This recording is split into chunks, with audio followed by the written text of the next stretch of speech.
Mr. Pruitt, step out from behind the desk. Keep your hands where I can see them. What is this? What's happening? The money, Gregory. The settlement the court gave you to hold for that little girl. I know exactly what you found because I... For nearly 30 years, courts handed Gregory Allen Pruitt the one job that demanded absolute trust: protecting children's money when children couldn't protect it themselves.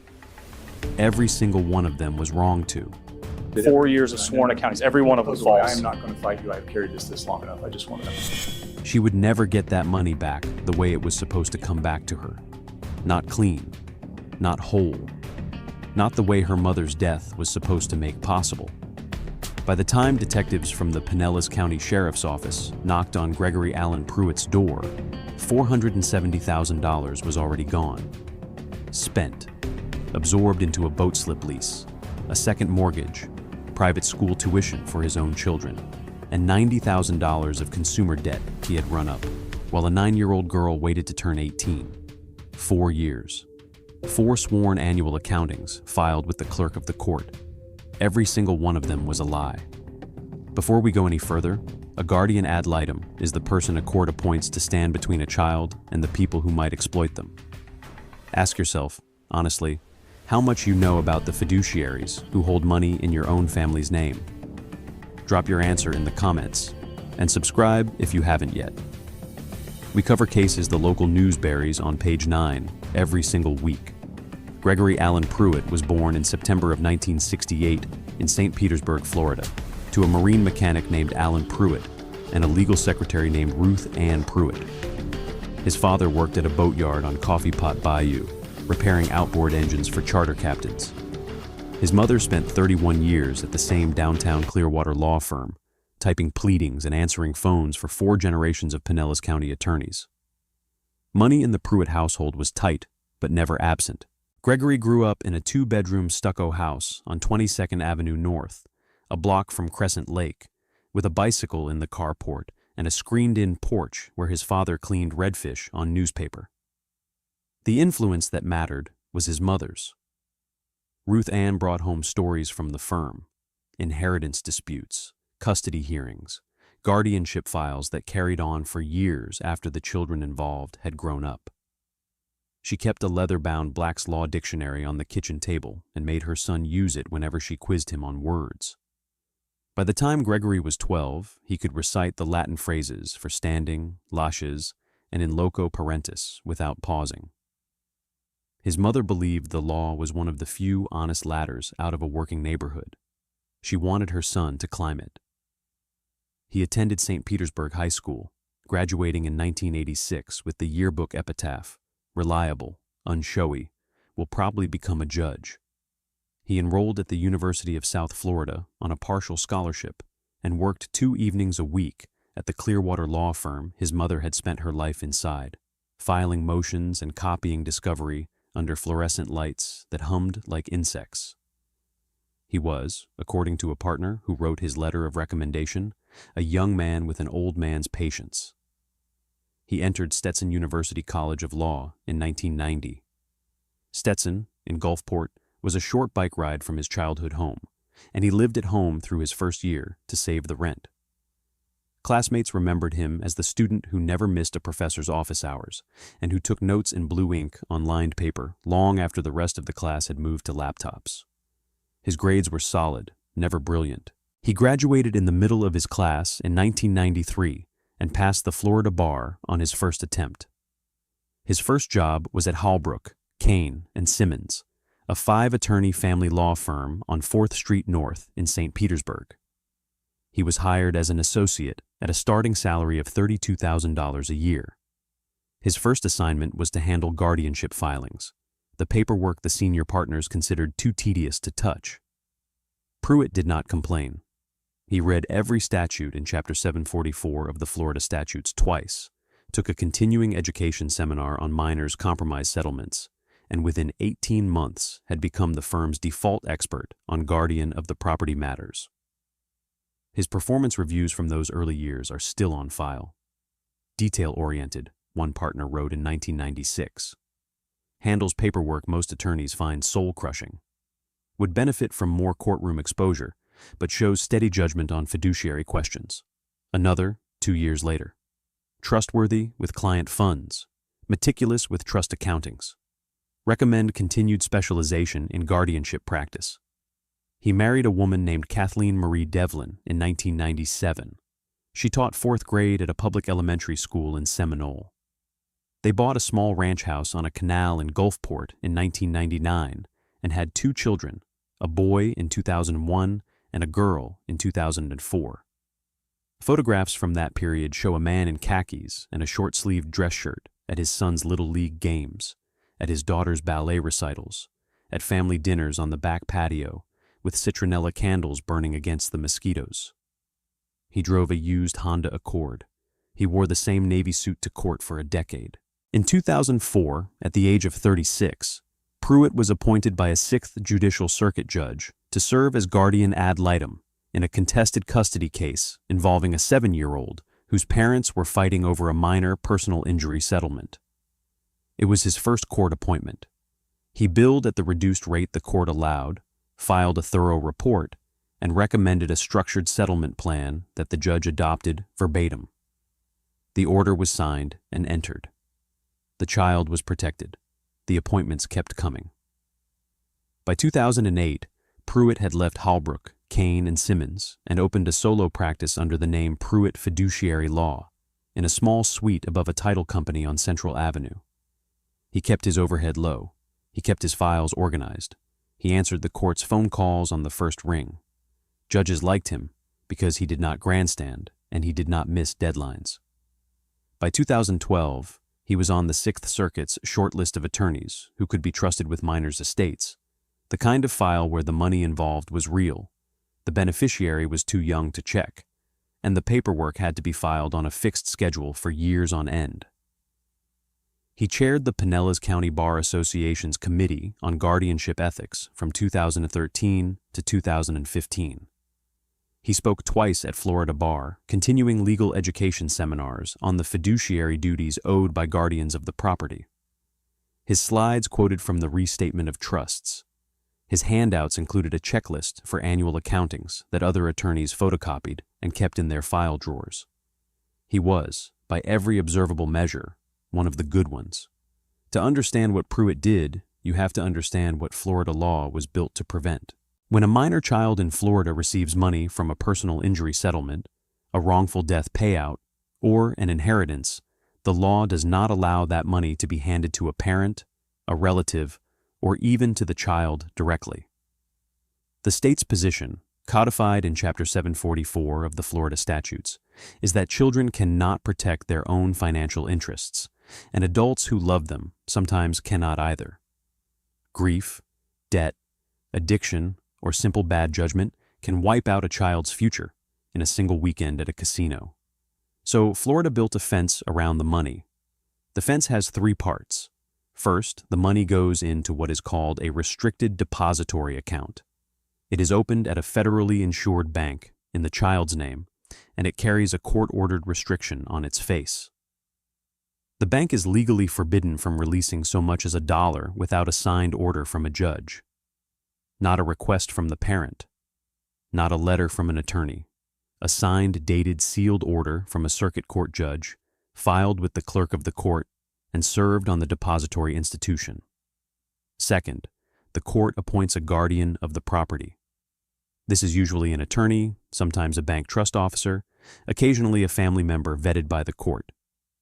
The guardian's job is to make prudent investment decisions with the money, to pay any authorized expenses for the child's benefit, and to keep meticulous records of every transaction. The guardian works for the child, not the parent, not the family, not the court itself. The guardian owes what the law calls a fiduciary duty, the highest duty one adult can owe another under American common law. Third, and most important, the guardian must file an annual accounting. Every 12 months, on the anniversary of the appointment, the guardian must submit to the court a sworn financial statement showing every dollar that came into the account, every dollar that left, and the ending balance. The accounting is filed under oath. It is stamped by the clerk of the court. It is reviewed, at least in theory, by a judge. If the accounting shows an unexplained withdrawal or a missing balance, the court is supposed to catch it. The system had one weakness, and Gregory Allen Pruitt understood it better than almost anyone alive. The annual accounting was the only real audit. Nobody at the courthouse pulled bank statements to verify the numbers. Nobody called the depository institution to confirm the balance. The clerk stamped the document. The judge scanned it in chambers between hearings, and the file went back on the shelf until next year. The system trusted the guardian to tell the truth because the alternative, pulling records on hundreds of minors' accounts every year, required staffing and funding that no Florida circuit had. The system also trusted signatures. When a guardian needed to withdraw money for an authorized expense, a medical bill, a tuition payment, a court-approved investment, the guardian would prepare an order, take it to a judge for signature, and then present the signed order to the bank. The bank would verify the signature against a card on file and release the funds. The order was filed in the court record. The clerk stamped it. The paper trail was closed. The Sixth Judicial Circuit, which covers Pinellas and Pasco counties, processed roughly 600 guardianship matters a year in the mid-2010s. Of those, roughly 200 involved minors' property. The court had exactly one auditor assigned to review annual accountings, and that auditor was primarily responsible for adult guardianships involving allegations of abuse. Minors' accountings were, in practice, spot-checked. Most were never reviewed at all. No one at the courthouse noticed. No one at the courthouse checked. In April of 2019, a 9-year-old girl identified in court filings only by the initials N. R. lost her mother in a highway collision on Interstate 275 near the Sunshine Skyway Bridge. The other driver was uninsured. The estate settled with the trucking company's carrier for approximately $620,000 after fees, structured as a lump sum to be held for the child until her 18th birthday. Her surviving father, a shift worker at a distribution warehouse in Largo, was not equipped to manage that kind of money. The Sixth Judicial Circuit appointed a guardian of the property. The judge who signed the appointment order was Judge Harold F. Varick, a 22-year veteran of the family court bench, and the attorney he appointed was Gregory Allen Pruitt. Pruitt had appeared before Varick dozens of times. Varick considered him, according to a later deposition, one of the 3 or 4 guardians in this county I would trust with my own grandchildren's money. The funds were placed in a restricted depository account at a regional bank on 4th Street North in St. Petersburg. The court order restricted any withdrawal without a further signed order. Pruitt was named guardian of the property. The child was represented in ongoing matters by a separate attorney ad litem. The paperwork was complete by June of 2019. The first annual accounting was due in June of 2020. Pruitt filed it on time. It showed a beginning balance of $618,000, modest interest earnings, no withdrawals, and an ending balance just over $621,000. The clerk stamped it. The file went back on the shelf. 12 weeks later, in September of 2020, Pruitt prepared a document titled Order Authorizing Withdrawal for Approved Expenses. It was 2 pages long. It cited a fictitious pending medical expense for the child. It bore what appeared to be the signature of Judge Harold F. Varick, dated August 28, 2020. Pruitt walked the document into the bank on 4th Street. The teller compared the signature to the card on file. It matched. She released a cashier's check for $32,000, payable to Bayway Fiduciary Services LLC. Bayway Fiduciary Services LLC was a Florida limited liability company Pruitt had registered in Tallahassee 3 months earlier. Its registered agent was a mail drop in Tampa. Its sole managing member was Gregory Allen Pruitt. It had no employees. It had no clients other than himself. Its purpose, according to the Articles of Organization, was fiduciary consulting services. Its actual purpose was to receive checks. The cashier's check was deposited into a Bayway business account at a different bank. 2 weeks later, Pruitt wrote a check from Bayway to himself for $28,000, a fee for consulting services rendered. He deposited that check into his personal checking account. From there, the money went to a marina in Tierra Verde, where he had leased a boat slip 6 weeks earlier and needed to prepay the first year. The pattern set in that autumn continued for 46 months. Every 3 to 5 months, Pruitt would prepare a new forged order. The amounts varied: $20,000, $35,000, $42,000, once as high as $45,000. The stated reasons varied too: medical, educational, therapeutic, investment-related. The signatures on the orders all appeared to be Judge Varick's. The bank verified them against the card on file. The bank released the money. It flowed through Bayway. It flowed to Pruitt. It flowed out into the world. He paid off a second mortgage on his home in Gulfport, roughly $140,000 in 3 payments over 18 months. He prepaid 5 years on the boat slip lease, $48,000. He paid the private school tuition at a Christian academy in Tampa, where his 2 children were enrolled, roughly $22,000 a year for 4 years. He paid down $90,000 of credit card debt he had accumulated on cards his wife did not know he had. He bought a used 28-foot Grady White with twin outboards from a broker on Sanibel Island. He named it Ruth Ann after his mother. Each year, when the annual accounting came due, Pruitt filed a document showing the account intact. The 2021 accounting showed a balance of $598,000, a slight decline he attributed to modest investment losses. The 2022 accounting showed $604,000. The 2023 accounting showed $629,000, with a note explaining that a portion of the funds had been moved into a higher yield instrument. Each accounting was sworn to under penalty of perjury. Each was signed by Pruitt. Each was stamped, filed by the Clerk of the Court. The actual bank balances, month by month, told a different story. By the end of 2020, the account was down to $581,000. By the end of 2021, it was $438,000. By the end of 2022, it was $296,000. By the end of 2023, it was $162,000. The two numbers, the sworn accounting and the real balance, diverged by hundreds of thousands of dollars and kept diverging year after year without a single person at the courthouse noticing. Pruitt was not reckless. He never withdrew from the same restricted account twice in the same month. He kept the amounts under the threshold that might trigger a currency transaction report at the bank. He rotated the stated reasons for each withdrawal so no pattern would emerge on a casual review. He never spoke about Bayway to his wife. He kept its records on a personal laptop in his home office, in a folder labeled Practice Overhead.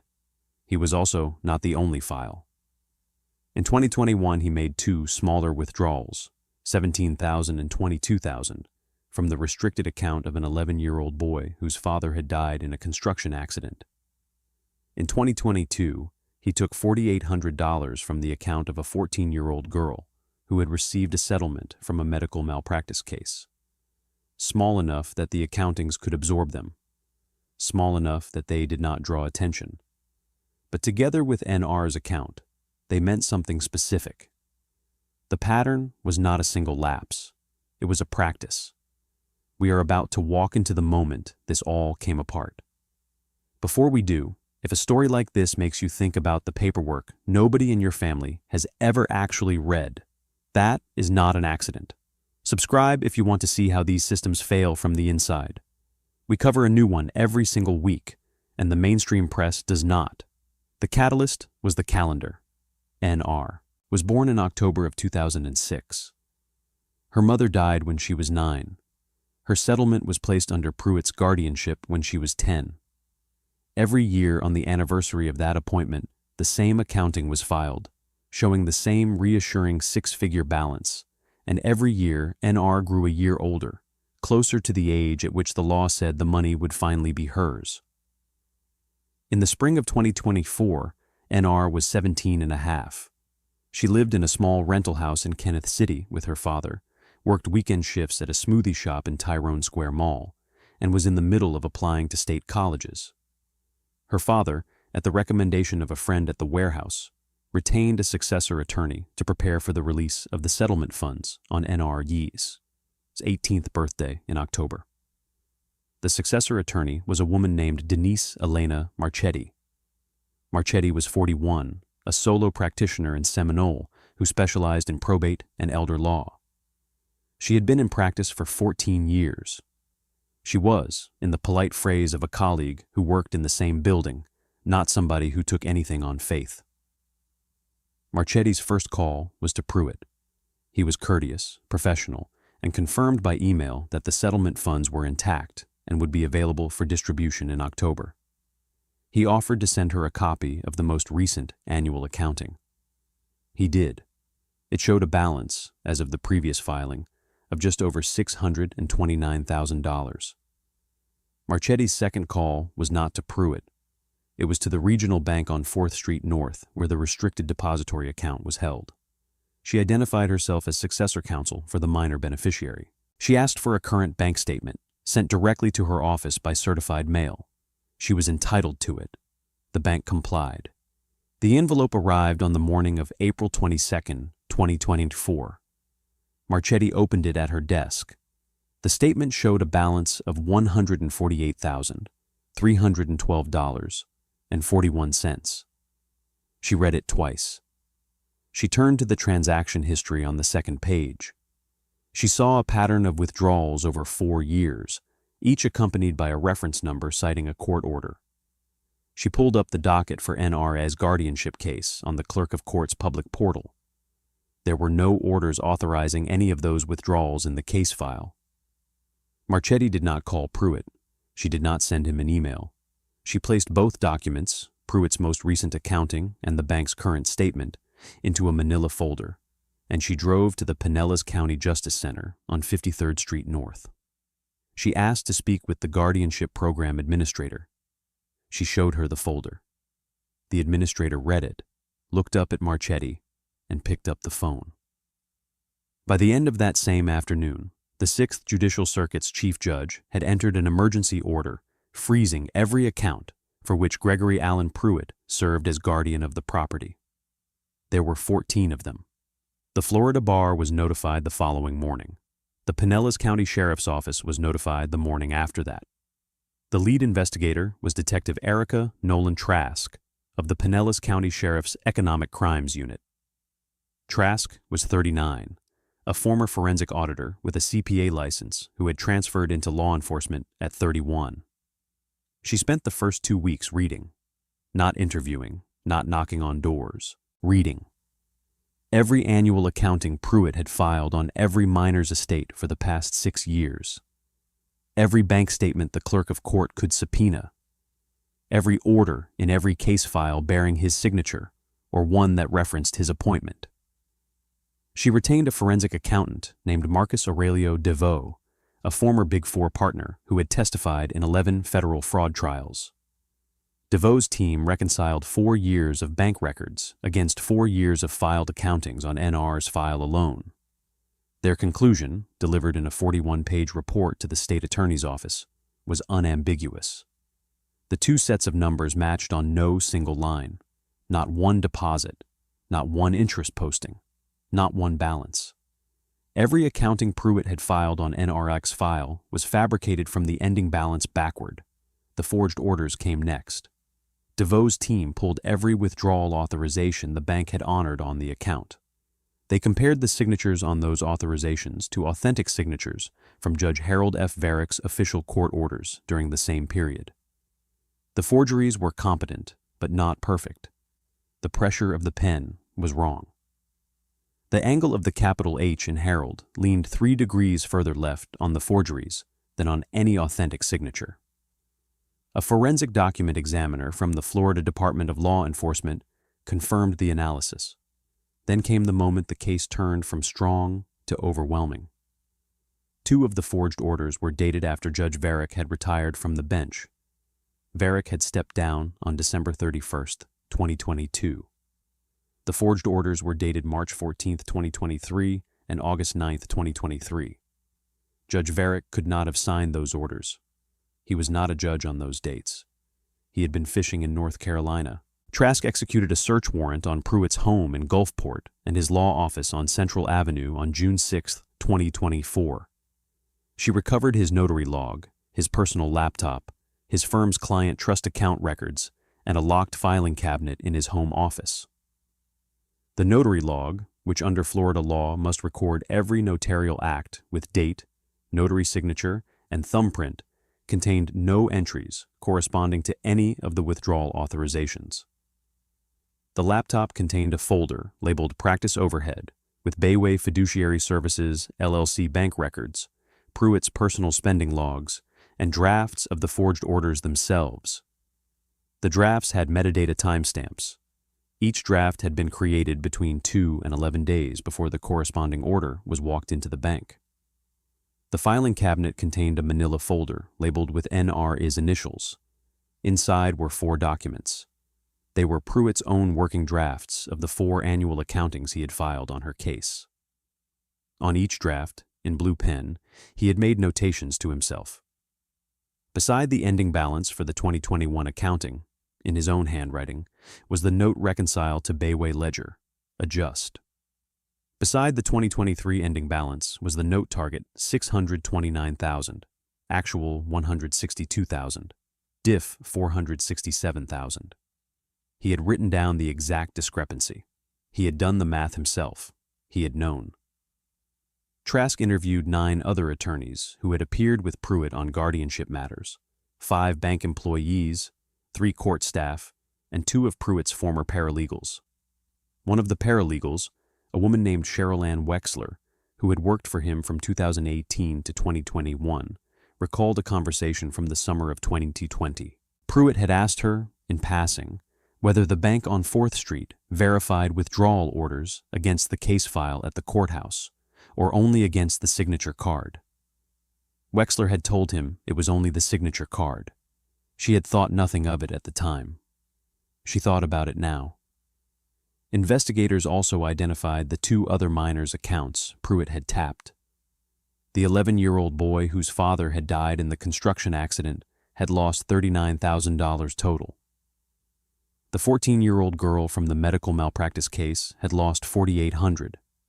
In both cases, the sums were small enough that the accountings had absorbed them without visible strain. In both cases, the withdrawal orders were forged. In both cases, the signatures were Judge Varick's. The smoking gun was quieter than most. Not a wiretap, not a hidden camera. 4 sworn annual accountings, signed by Pruitt and stamped filed by the Clerk of the Court, each certifying a healthy 6-figure balance.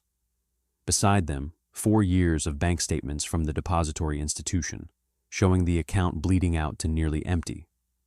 The same hand that signed the oath signed the forgery. The paperwork itself was the confession.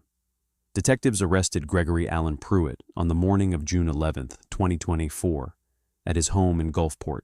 It was a Tuesday. The weather was overcast, humidity 91%, temperature already 84 degrees at 7:15 a.m. He was in the driveway in cargo shorts and a Salt Life t-shirt, loading a fishing rod and a small blue cooler into the back of his Ford Explorer. He was, he later told the detectives, planning to spend the morning on the boat.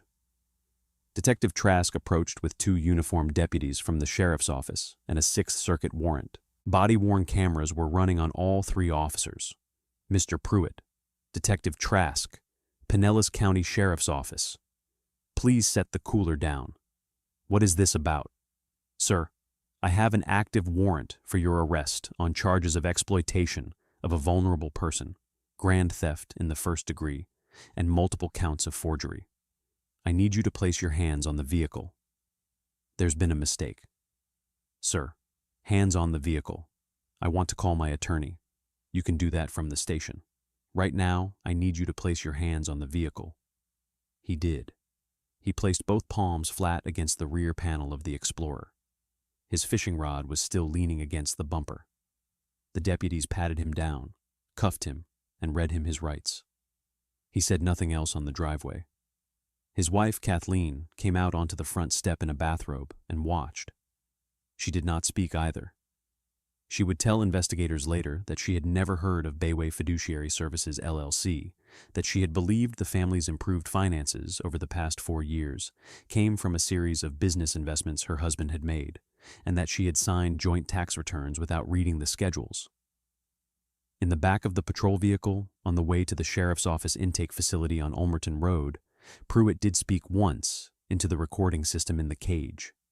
He said, quietly, she was going to be fine. She was still going to have money. Then he asked for his attorney and did not speak again. The indictment came down on August 19th, 2024. Pruitt was charged in the Sixth Judicial Circuit with one count of exploitation of a vulnerable person over $50,000 under Florida Statute 825. 103. One count of grand theft in the first degree under Florida Statute 812. 014. And 11 counts of forgery and uttering a forged instrument under Florida Statutes 831. 01 and 831. 02. He was released on a $200,000 bond on the condition that he surrender his passport and have no contact with any minor beneficiary of any account he had ever managed. The Florida Bar opened an emergency disciplinary proceeding within 10 days of his arrest. He was suspended on an emergency basis pending resolution of the criminal case. His name was removed from the Sixth Circuit's roster of court-appointed guardians. The 14 accounts he had been managing were transferred, over the next 4 months, to a rotating panel of successor attorneys under direct court supervision. His defense attorney was a former public defender named Douglas Wingate Chen, 47, who specialized in white-collar cases. Chen filed motions to suppress the contents of the laptop, arguing that the search warrant had been overbroad. The motion was denied. He filed motions to exclude Detective Trask's testimony about the paralegal Wexler's recollection, arguing hearsay. The motion was granted in part and denied in part. He filed a motion for a competency evaluation. The evaluation came back clean. On December 9, 2025, 17 months after his arrest, Gregory Allen Pruitt entered a change of plea hearing in Judge Marisol Estevez Whitfield's courtroom on the 4th floor of the Pinellas County Justice Center. Under an agreement negotiated between Chen and Assistant State Attorney Bradford Ash Lyman, Pruitt pleaded guilty to the exploitation count and 1 count of grand theft in the first degree. The 11 forgery counts were dismissed in exchange for his full cooperation in tracing the funds. He allocuted to the facts. He said the word guilty twice, quietly, standing at the podium with his hands folded in front of him. Sentencing was set for March 14, 2026. The hearing lasted 4 hours and 11 minutes. The state called 3 witnesses. The forensic accountant, DeVoe, walked the court through the reconciliation. The Sixth Circuit's guardianship program administrator described the impact on the court's internal processes and the emergency audit of every other account Pruitt had touched. An NR, who had turned 19 the previous October, took the stand. She read a 2-page statement she had written herself. She spoke about her mother. She spoke about the day she was told there had been an accident on the Skyway, and about the box of her mother's things her father had brought home in a plastic bin from the medical examiner's office. She spoke about being told, when she was 10 years old, that a lawyer had been appointed to protect the money her mother's death had left behind. And she spoke about the phone call from Denise Marchetti in April of 2024, the one she took in the parking lot of the smoothie shop on her 20-minute break, in which she learned that most of the money was gone. I didn't need it to be rich, she told the court. I needed it to be there. My mother is not here. The money was the only thing left that came from her. He knew that, and he still took it. He took it for a boat.